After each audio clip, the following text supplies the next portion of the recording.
Yo, what is good, everybody? It's your boy Golden Falls, Golden What If, whatever you want to call me.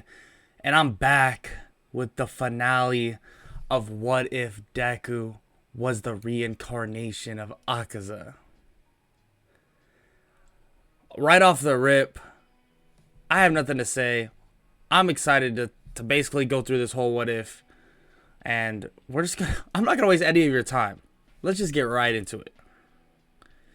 The mountain collapses over the edge into the forest, pushing all the students in 1A off of the mountain. Yo, what was that for? Midoriya, go with your classmates. There are creatures to fight. Are they strong? Yes, Midoriya, they are strong. Deku dives headfirst off the mountain.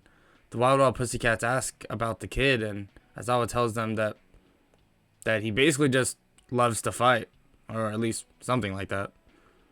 Deku basically destroys most of the monsters on the way to the camp with class 1A, and they actually get there a lot faster because of the increase in power of Bakugo and also how strong Deku is at this point.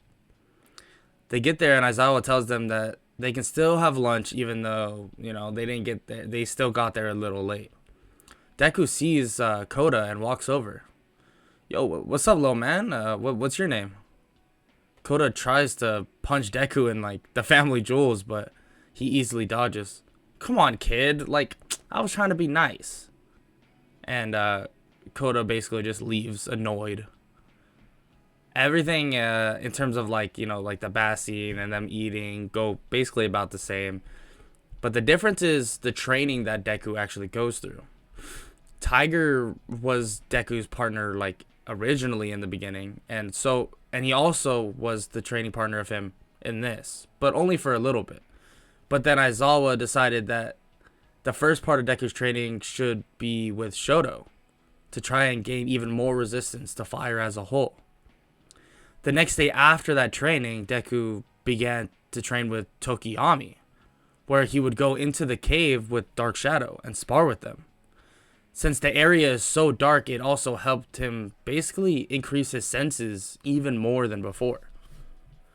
The next night, Deku decided, while everyone was eating, to bring Koda some food, thinking that he likes the little kid's grit, even though he tried to punch him down there. He gets there, giving him food, and begins telling him why he wants to become a hero, and that he knows that Koda doesn't necessarily like heroes by any stretch of the imagination. Deku, to basically explain this, he cuts off his own arm and grows it back. See, kid? I'm literally a monster. It's hard for a monster to become a hero. Yeah, you're right, kid. Then why don't you become a villain?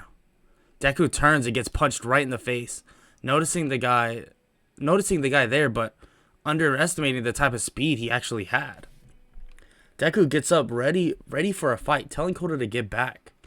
Deku plants his foot using destructive death compass needle. The villain by the name of Muscular charges and doesn't even come close to hitting Deku again. Deku shoots shockwaves at him, making him fly into the air. Jumping up after him, kicking him back down using his destructive death air type ability. The shockwave sends Muscular back down at insane force, knocking him out cold. Deku grabs Koda and, as fast as he possibly can, begins to run to the main camp. Finding Aizawa, Deku tells him that he is suspicious that these villains are most likely after him, but that he doesn't know why for sure. And they begin to run off to camp, but Aizawa realizes that Deku is gone and sees Mr. Compress running off with a marble in his hand. Damn it! He's too far away. I'm sorry, Midoriya. The rest of the events go the same, except they actually capture both Deku and Bakugo. Now in the villain base. Yo, where am I? Calm down, kid, seriously, Dabi says. Dabi turns and begins to say to everyone else that for some reason he really does not like this kid. At all. I can hear you, And honestly, I just really want to fight you for some reason. Are you actually strong? Like, are you strong? Can we fight? Kid, be quiet. Bakugo wakes up seeing Deku tied up as well, and they begin to look at each other, basically non-verbally saying, like, let's go, let's get out of here. We're gonna bust ourselves out of here right now. But before they could do that, though, a very ominous and dark presence walks in. Azuka Midoriya and Katsuki Bakugo. I'm glad that you could make it. For you, Bakugo, I can make you stronger. I know that's what you seek. You seek it so desperately. Always losing to Midoriya. What about me? Deku says. Oh, you? I need your quirk. My body is extremely damaged, but with your quirk, I can be in my prime forever. Deku tries to get up, but All For One locks him in place. Damn it! I can't move! Bakugo sits there thinking about what the man said. More power? More power? Bakugo stands up, walking over to All For One, as he's about to take away Deku's quirk. Kachan! No! I'm sorry, Deku. Oh my bad. I'm sorry, Deku. Bakugo turns away, but instantly turns back and blasts All For One in the face, breaking part of his mask.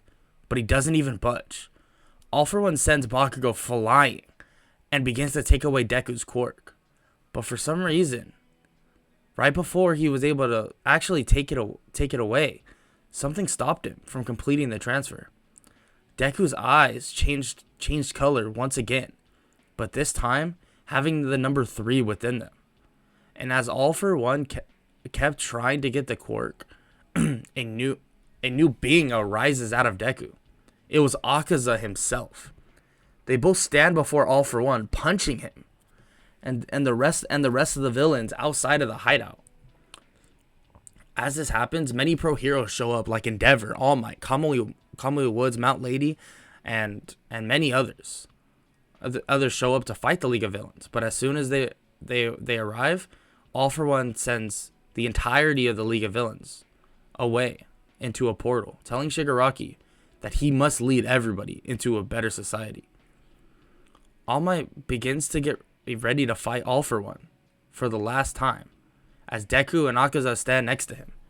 Akaza looks at Deku, seemingly disappearing with a nod of approval, that he's doing better than Akaza himself could have ever done. All Might and Deku stand ready to fight All For One now. All Might tries to tell Deku that he will handle this, but he refuses. So they begin their assault. All Might attacks from the front of All For One at full force as Deku supports him with shockwaves. All For One throws All Might in front of one of the shockwaves and seemingly gets hit, but the shockwave changes direction, hitting All For One right in the face. Deku then dashes in, grabbing All For One, screaming for All Might, "Do it now! United States! Smash!" Landing cleanly on All For One, knocking him out, but also putting a hole in Deku's stomach. Oh, the horror! Remember me as a hero. I plead. Midoriya, get up. Sorry. I couldn't. I had to take the chance. I had to do it. After the defeat of All For One, Deku got into some trouble, because he's not supposed to be fighting, right? He's not supposed to be fighting villains, but the world, because the world wanted to know who he was. But UA ended up covering for him, so he wouldn't get into too much trouble and wouldn't get too much publicity. So he didn't get in. So overall, he wasn't in too much trouble at the end of the day, and he was able to just attend school like normal. Deku then is told by All Might that he is now retiring and that it's over for him. He tells Deku about his quirk, obviously leaving out some details, but telling him that he found somebody that was worthy of the quirk that he once held, and that soon he will become the symbol of peace alongside Deku, for the world to feel safe once again after the final defeat of All For One. Deku asks who is this person that got his power, and All Might just tells him that in due time he will learn. Also, by the way, I just want to clear this up.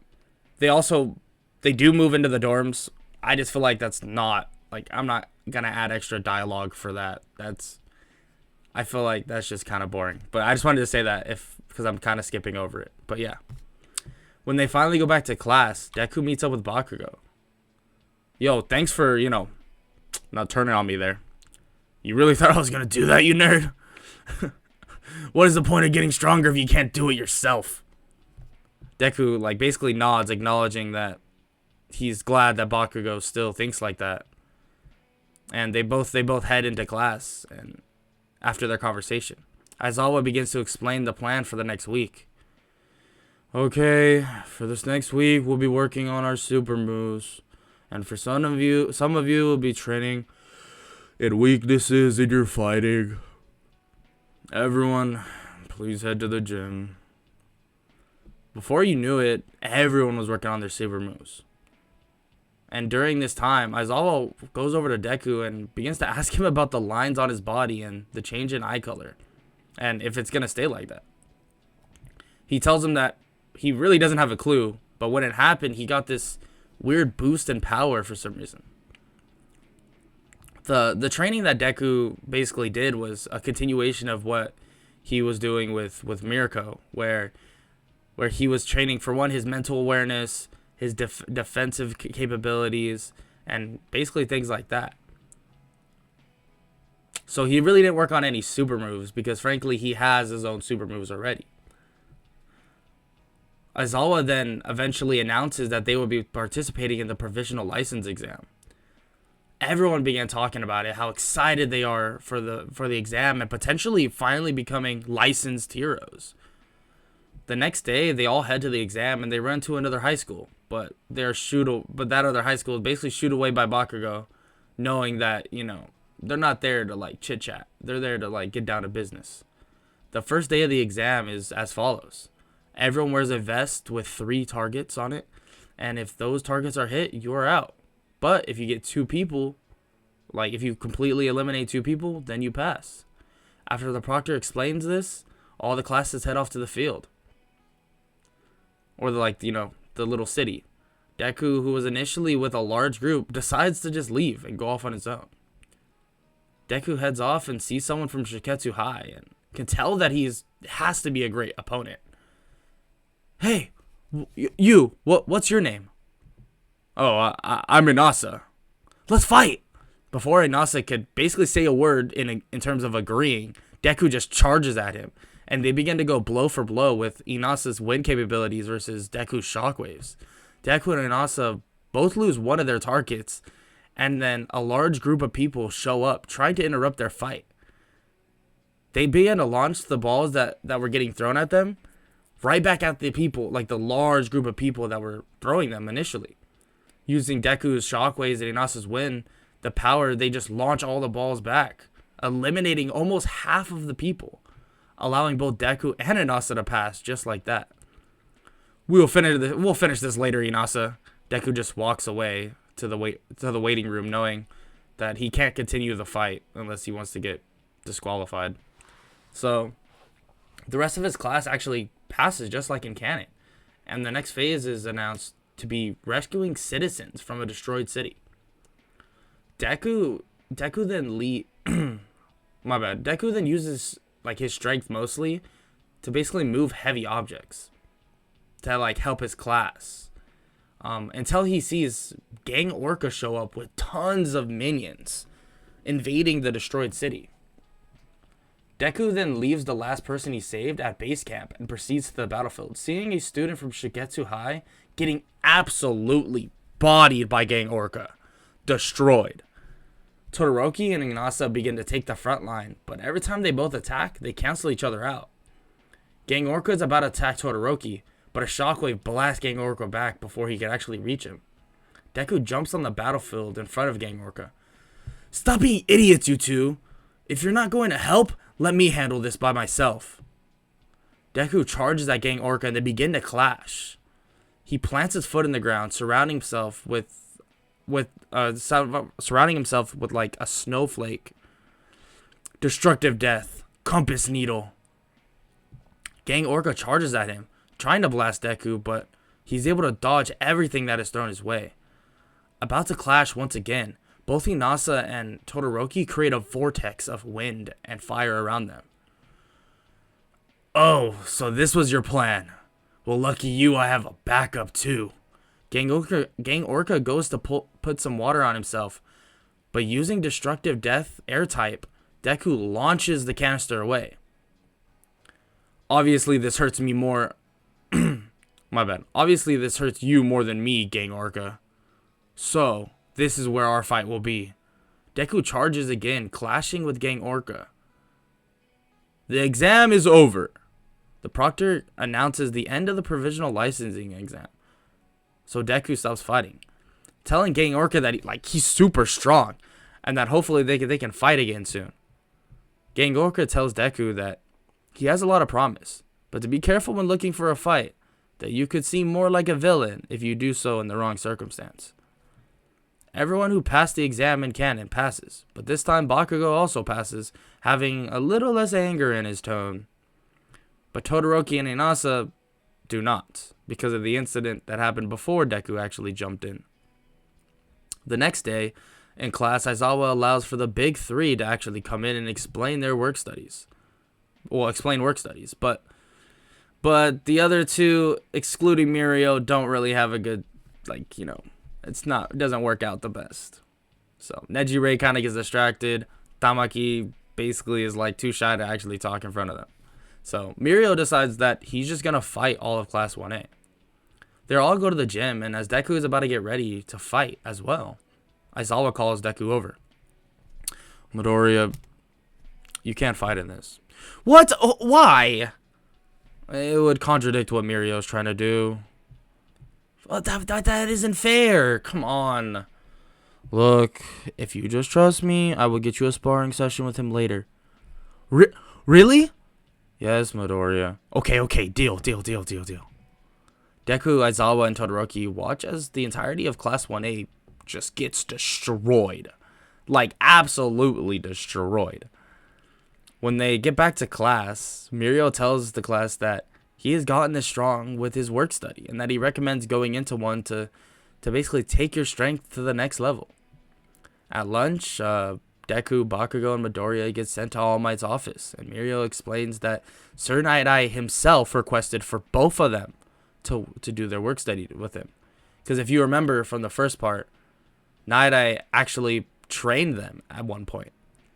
They both agree to actually do their work study at Night Eye's agency, thinking to themselves they were hoping to go there anyways since their relationship with Night Eye already. And when they arrive at Night Eye's agency, they obviously are just accepted immediately, and they don't have to go through any trial. Okay, listen up, you two. We are currently working on a case dealing with the Shiai Hazaikai.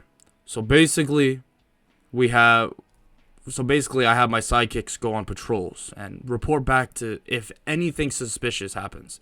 And off the off chance you find the person in question, the leader of this gang, you do not engage. Bakugo, you will do your patrols with Bubble Girl. Midoriya, you will do them with Mirio. They all shake their heads in agreement, and the next day, Deku and Mirio actually go on their first patrol.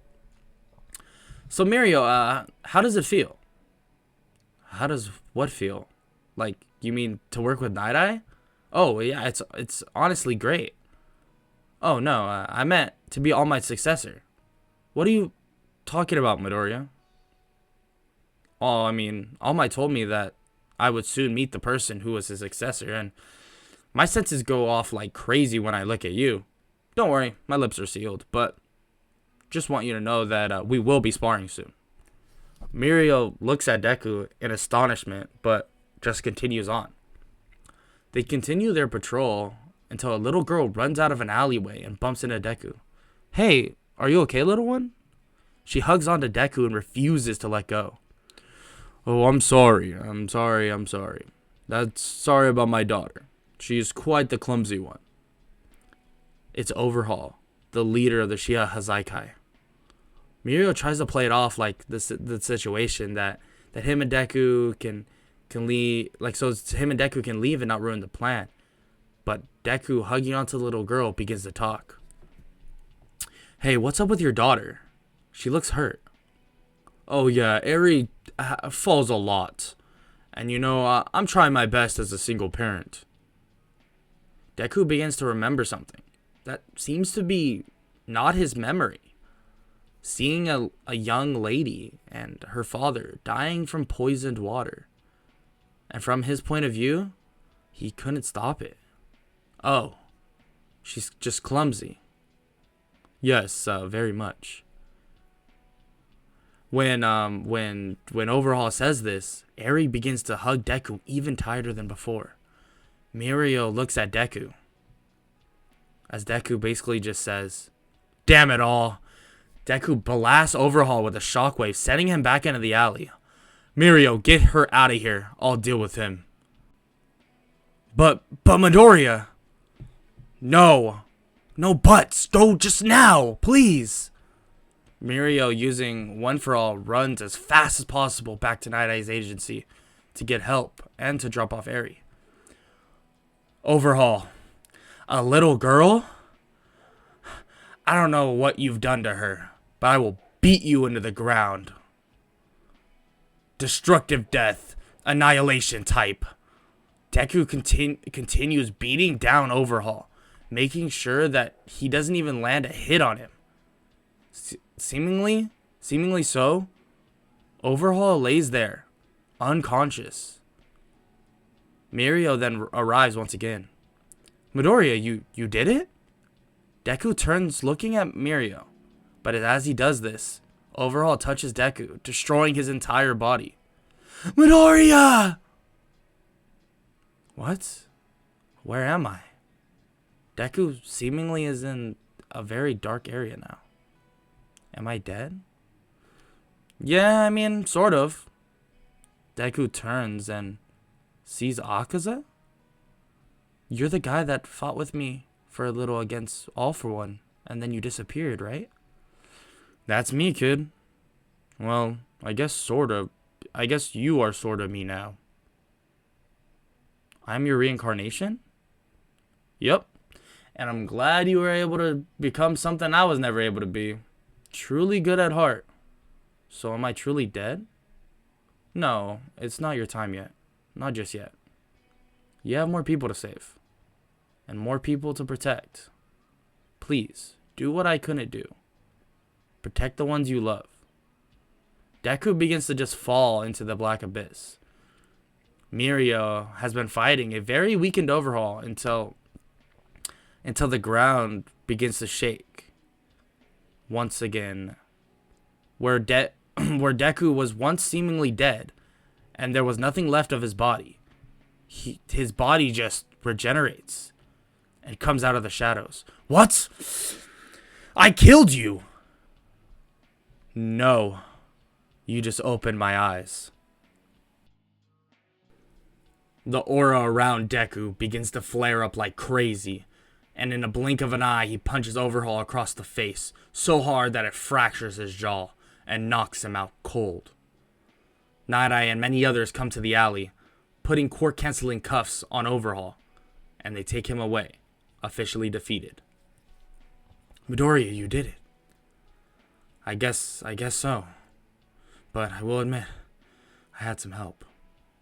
The rest of the Shiha Hazaikai is cleaned up pretty easily, with Overhaul not at the helm, and Deku finally finishes his work study with Night Eye. Are you sure you want to spar, Midoriya? Yes! I want to see how strong you are, Mirio. Okay, but I'm not going to hold back. Sounds good to me. They take fighting stances. One for all. 50%. Destructive death. Disorder. They charge at each other, and their clash begins. And this is the end of this What If. At least the end of the anime. If you guys enjoyed, please leave a like and subscribe. As you can tell by what I just said of the anime, I obviously in the future am going to come back to these, and I have previous ones that I want to come back to. Basically to go into the manga. That's my plan. But I'm currently basically trying to figure out how I want to do that with all my other what ifs. So be on the lookout for what ifs that go deeper into the manga. They might get revitalized and come back, and we might be going into the manga. So this finale could actually just be a part 3 in a way. But that's for a future date. If you really want to see that, please, like I said, leave a like and subscribe, and leave a comment down below that you really want to see it. And if enough people want to see it, I mean, I can't deny the people, am I right? All right, but that's about it. I really hope you guys enjoyed this what if. I hope all of you enjoyed it. I really enjoyed making it. It was actually really, really fun. We have some new projects coming out very soon. Keep an eye open for those. And yeah, if you have any other suggestions for what ifs, leave it in the comment section down below. I always like to get to them. This one was actually, I would have to find the comment. But if you commented that you wanted this what if, make sure to say it down below. Be like, yeah, I'm one of the people that said I wanted this what if. So yeah, I got this from my comment section. I didn't plan this myself. I got this from my comment section, and I took the idea and made it my own. It's that simple. And yeah, like I said, this may be my channel, but it's yours as well, and I love to do any what ifs that you guys want me to do. All right, well, yeah, I'm sorry. I don't want to take any more of your time. That's about it. Have an amazing day. Later. I don't want to waste what's left, and on we'll go.